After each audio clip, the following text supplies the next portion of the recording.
A big day for two Floridians on Capitol Hill. Pam Bondi and Marco Rubio facing questions in their confirmation process. Good evening, I'm Stacy Scheibel. And I'm Keith Kate. Thank you for joining us tonight. Pam Bondi grew up in Temple Terrace. She worked in the Hillsborough County State Attorney's Office, then served as Florida Attorney General.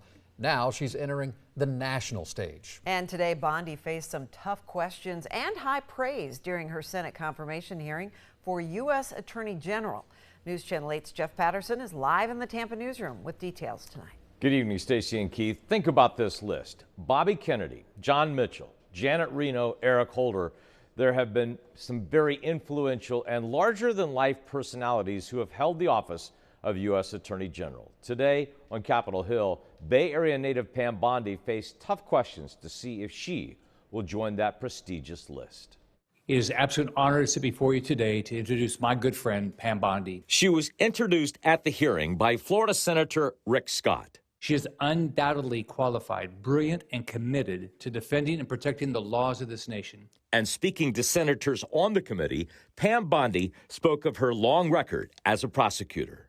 I did my best to keep Florida safe, to continue to stand up for victims of crime, and to fight the opioid crisis and the drug crisis. But she is also aware the office of the U.S. Attorney General has been sharply criticized in recent years. My overriding objective will be to return the Department of Justice to its core mission of keeping Americans safe and vigorously prosecuting criminals.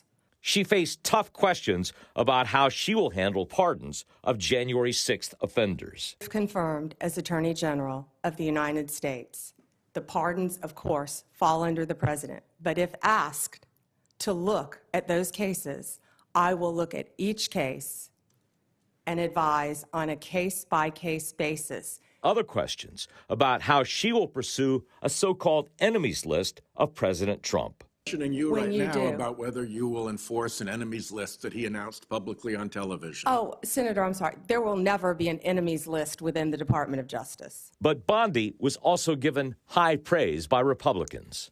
Glad he picked you. He knows you, he trusts you, and you're highly qualified. It is absolutely, completely ridiculous that anyone on the other side of the aisle would ever say that you were anything but immensely qualified for this job. Pam Bondi was nominated by President-elect Trump after Matt Gaetz withdrew his name for confirmation. Her confirmation seems all but certain by the Republican-controlled Senate. In the Tampa newsroom, I'm Jeff Patterson, 8 on your side.